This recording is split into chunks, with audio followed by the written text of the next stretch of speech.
Yo, yo, yo. Me and Slim are here. We are currently watching the draft. We're recording this at the point where the Nets just picked at 21. And we're just going to talk about the Hornets today. If you want to check back for another video, we're going to be talking about the Blazers going up at the same time as this video shortly after. And yeah, let's get straight into it. Yesterday, if you watched our mock draft, I had Brandon Miller going second. Finn and Slim had him going third. Either way, I felt like it was a toss-up, so I can't really hold it against the boys there. But a lot of people are kind of surprised that Brandon Miller went instead of Scoot, and they're worried that it's going to come back to haunt them, where Scoot's like a generational player, and you're going to have to hear how did the Hornets pass up on him at 2. But I think, yes, I do think Scoot's going to be really good, but I also do think Brandon Miller is going to be really, really good. But let's just get your thoughts on it for sure. I think they drafted well. I said Scoot yesterday, but when they played the footage and the film of what he's done this previous season, I could start to see a little bit more of a fit. I know he said Paul George was his favorite player, but he kind of reminds me of Malik Monk, the way that he switches his speeds, goes downhill, attacks the basket, and can create a shot really well. Like PG, I can see a lot of PG in his game. I see a lot of Brandon Ingram too. Similar build as of right now. Yeah. And I think coming off the bench for Charlotte, I think that he would do a great job, honestly. I think he's going to start. I think he should start. You think he should start? Yeah, second pick in the draft. You got to start. LaMelo, Terry Rozier, Oubre, Miles Bridges coming back. I think he starts over Oubre. Really? And I don't know if Oubre's under contract. He might not be, but I don't. If he is under contract, I still think he'll start over him. But I think I'm a big Brandon Miller guy. Paul George is one of my favorite players to watch. One of my favorite players ever, just as a pure player. He's obviously doesn't have the accomplishments. He's not the best player ever, but I do love Paul George's game a lot, and I think that's a really good comp. And I think the Hornets could be sneaky this year. I think if they get Miles Bridges back, LaMelo's healthy, I think they just need to find someone that's going to attack the rim a little more. That's why a lot of people wanted them to get Scoot, because he's just downhill and they have an issue with getting rim pressure. So I think in order for the Hornets to have a really good season next year, I think they're going to have to find someone to be that aggressive, attack the basket kind of player. And Brandon Miller can do it, but that's not really his game. He's more perimeter oriented, I would say. But I mean, I'm very encouraged to see how their season goes. I saw a couple Hornets fans saying that bold prediction they go over 500, so that would probably mean like 8 seed ish to play in. I can see it. Yeah, I don't think it's out of the question. I think one, everyone's got to stay healthy, obviously, but it just depends on, I think, really on how good Brandon Miller is. 1, 2, how good is Miles Bridges after a year off, and obviously no injuries. I think that's the real key. And so, like, going back to what we were talking about with the Pistons the other night, I think the Hornets have a better chance of being above 500 than the Pistons do. But you think the Pistons are a better squad right now? Right now. They got Asar Thompson.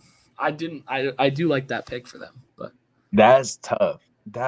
Shout out to Detroit, man. I didn't think that. And then once we did the mock draft, what was that, last night or was that 2 nights ago? Last night we did it and I uploaded it this morning, but yeah. We worked. But nah, bro, great draft. I think that he's gonna, like learn a lot from Jaden Ivey, being the most recent rookie, and how to approach the defensive aspect of the game, to push. And I think that I tweeted today, I said the bad boys are back. Look for them. They're one of the youngest core in the league, and shout out to Houston too. Amin went to Houston. I think that both of those teams who didn't really do well last year or didn't do well last year, I think that they're going to have an opportunity to shift their game upward a little bit more in their competitiveness up a little bit more by drafting the twins. I think that they both provide that energy and then that edge that could be used, with Jalen Green or Cade Cunningham. I think you got a lot to absorb from those two. Pause. Yeah. I think for the Hornets specifically, I want to kind of go into what what this kind of means for them, because I think a lot of these teams, like you just talked about the Rockets, the Pistons, and I think all of these teams that we've gotten used to the last 2-3 years being bad, they're starting to make the jump up, and I think we're seeing that. Obviously, we've never seen these guys play in the NBA. Obviously, some of them might not be good, but as of right now, just looking at it from a common fan's perspective, watching a couple highlights, watching the breakdowns, all that kind of stuff, I think that for the Hornets and for all these other teams, it's really important just to continue building steps to success. And I think for the Hornets, they have to get back to that play-in to bottom seed tier of teams. I think for the other teams that drafted in the top five, the Spurs, if you can get there, good on you. Wembenyama could possibly do it. I don't know. But for the Hornets specifically, I think a successful season for them would probably be if they can get the 9 seed and maybe sneak into the playoffs. I think that would be a major success. I think you really just want Brandon Miller to play well. You want no off the court issues between the team, and you want to just continue to win a little bit more. I keep going back to the Cavs analogy of it because that's exactly what the Cavs did. As soon as JB took over, it was just steady steps to success, and then you make that big trade. And if some teams don't even need to make the big trade, like if you think about the Celtics, they drafted really, really well, and their team was really, really good, and they just didn't have to make that big trade and still have all their picks. But I mean, they traded for Kyrie, but like, still, you at this point, it's as if they didn't make that trade. But I think if you're the Hornets, you want to see what you have. Obviously, LaMelo is a superstar. Obviously, Miles Bridges is really, really good when he plays. And I think Brandon Miller can get to being that second or first best player on that team. I have him very high on Brandon Miller. I like his game a lot. But what would you think a successful season for the Hornets would be? Like wins, where they finish, that kind of stuff. Like you said, maybe a ninth seed, win in the play-in, and then make the playoffs, make it to the first round. I think that would be, and I think that they have the squad to do it, especially with Miles Bridges back on the floor.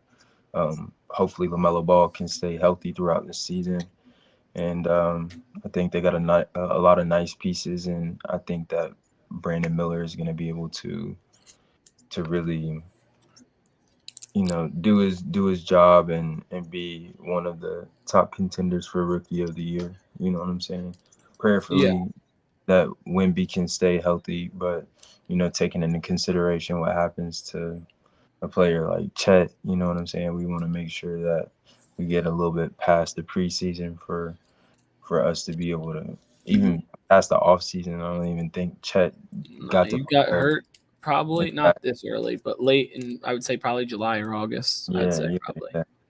And But I think that yeah, I think they can make it to the first round just with the right pieces, the right coaching, and I know they're under new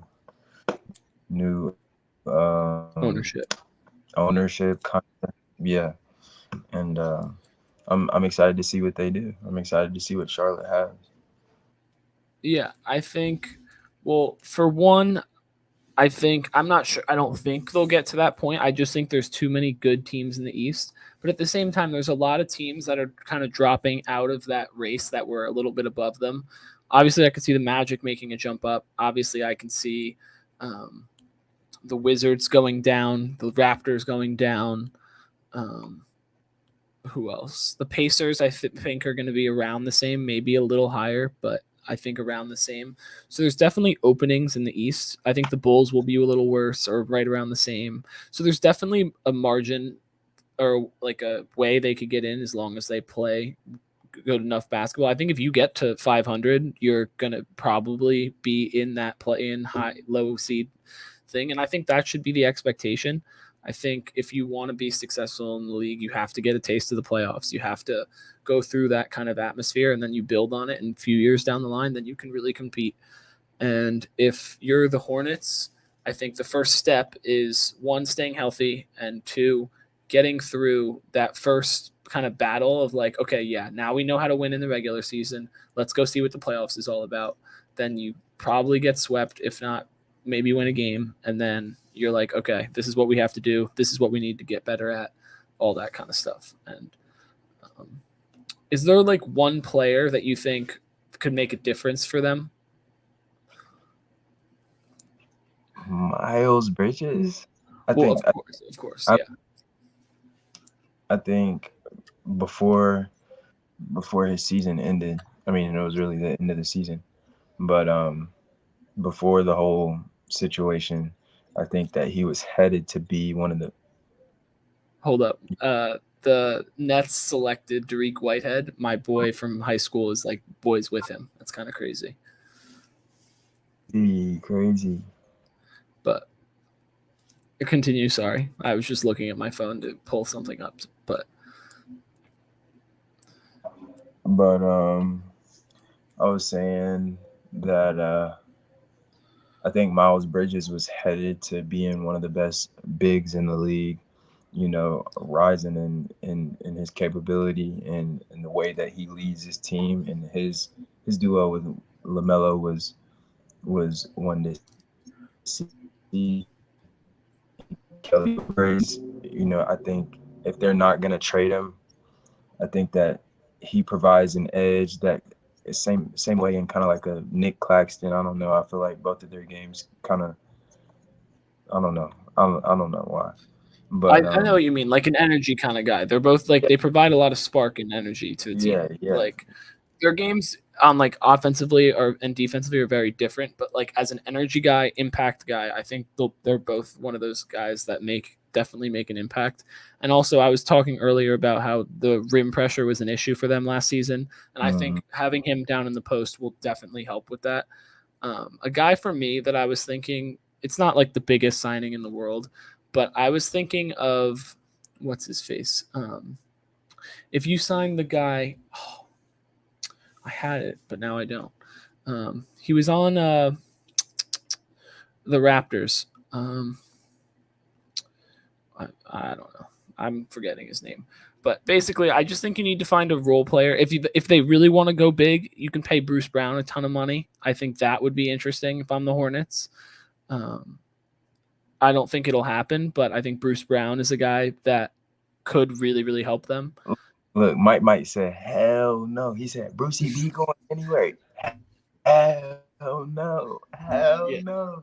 I mean, I don't think it'll happen, but that's the kind of guy I feel like you want. You want that bench kind of wing that can also kind of run the point and attack, and I think that would be a really cool signing if it did happen.